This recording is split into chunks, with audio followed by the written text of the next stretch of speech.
Hey, all right, today we're going to be talking about research, an amazing gateway to creativity, inspiration, creative opportunities, things that we haven't even seen yet.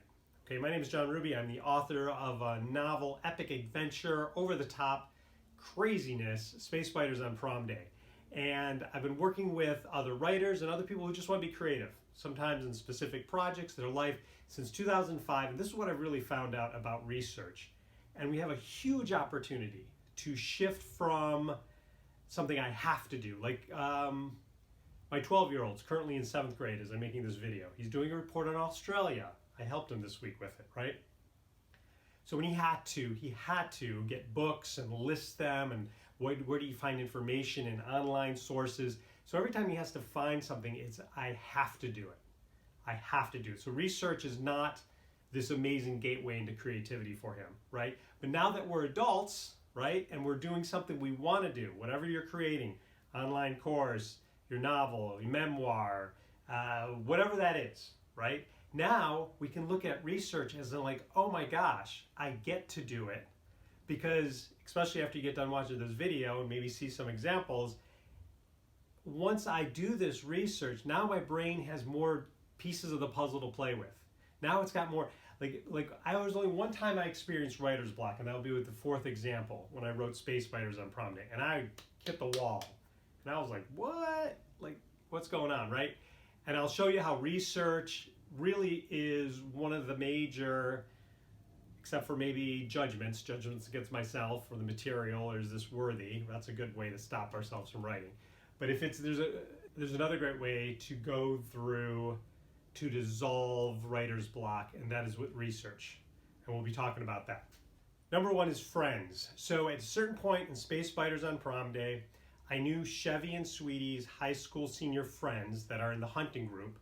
The friends show up, and I wanted them to each have a different type of military weapon to shoot and fight the Space Spiders. Because I heard Sylvester Stallone talking about Expendables, right? And he said after he got a hold of all these guys, and they're like, yeah, we'll do a movie. We're like 60, 70, right? This will be fun.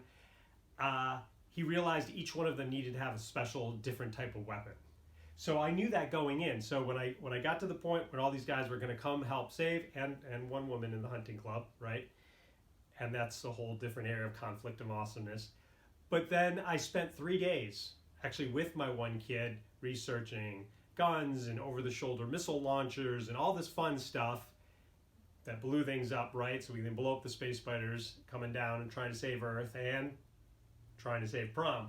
So it was great. So I stopped writing on purpose, did 3 days of research, wrote down names, what type of things they could have, and who would have this and who would have that.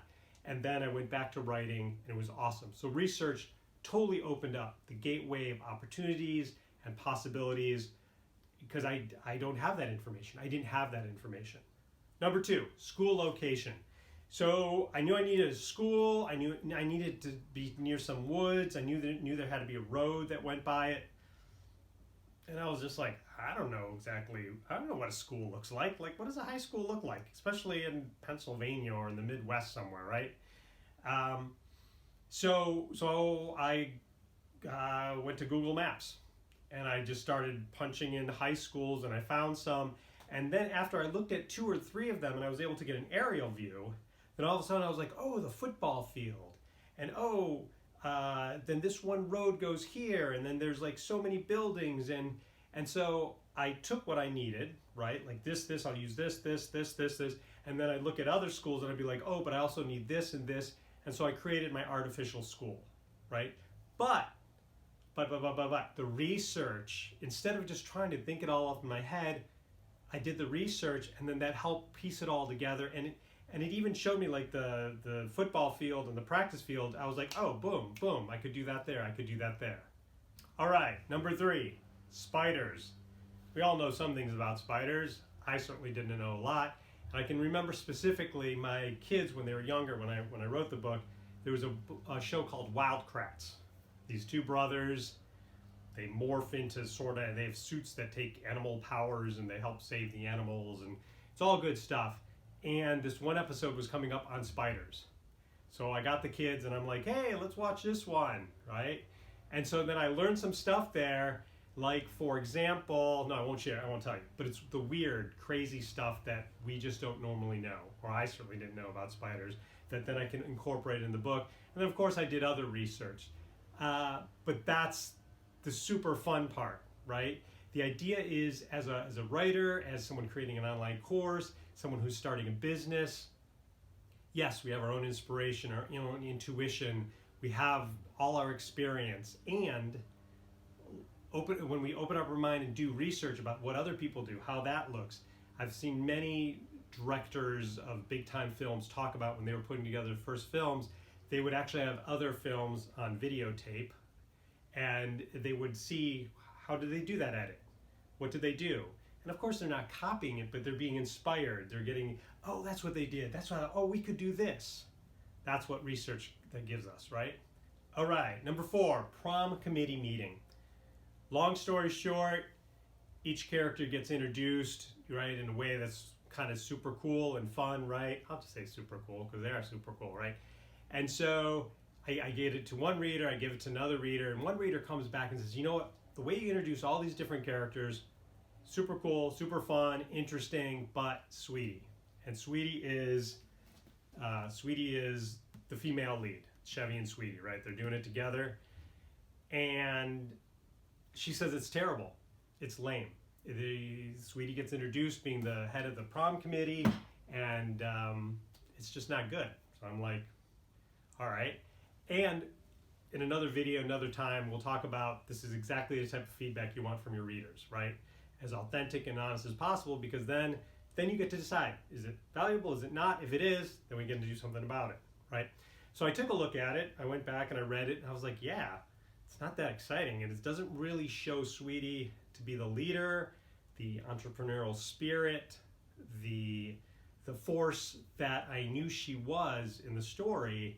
This was not a great way to introduce her. So I said, that's fine, I'll rewrite it, right? So I spend a day, and it's terrible. Nothing is coming. It's just, I'm like, I went to prom when I was in high school, right? I went to 2 proms. I should be able to do this, right? So I'm just terrible. So I talked to a friend of mine the next day, and I'm like, and she's like, well, have you ever planned a prom before? And I'm like, no, I haven't.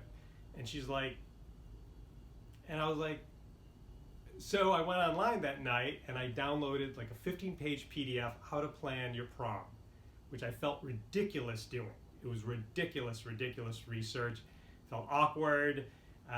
So I read it, right? All these, and I wake up the next morning, boom, boom, boom, boom, boom. All these ideas come forward. I just type out, I write the scene, but I do it right to the keyboard because I can't read my handwriting. Go right into the keyboard, write the scene, flows, it's fun, I'm excited about it. The next day I get it to the reader that said the first one wasn't that great, and she goes, I cried when I read it, right? So, boom. So the idea is research, when we know it's just research, fantastic. Oh my gosh, I'm going to take time out, open my mind, see new possibilities, and then my brain and inspiration and creativity can put it all together, right?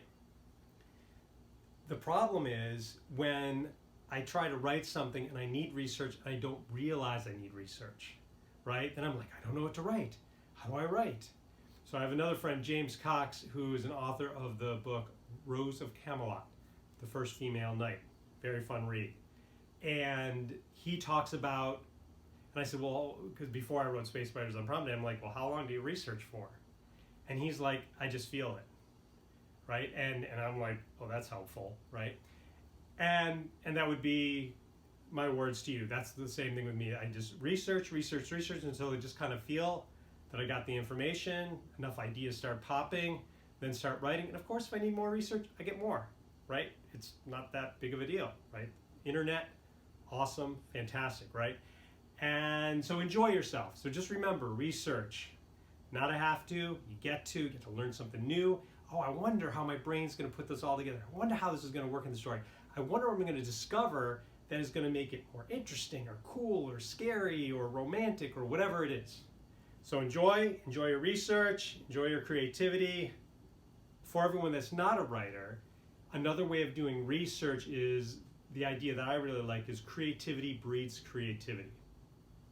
So creativity breeds creativity. So that means creating an online course, go look at other online courses. How did they do it? What worked? What slowed you down, right? If you're doing the music thing, obviously you're going to listen to music. You're going to go see different artists play. You're going to immerse yourself in that world, see what works, what resonates, what doesn't, not to copy, but just to get the feels and the different things about what works. Enjoy yourself. If you ever getting slowed down, if you ever go, I don't know what to write, maybe you just need to learn a little bit more about whatever you're doing, and then just trust that once you learn enough stuff, then the brain, the heart, the soul can wrap it all together, and then it can come filtered back out through you, your own unique individuality, into your writing, into your music, into your courses, into whatever creativity you're up to. Enjoy.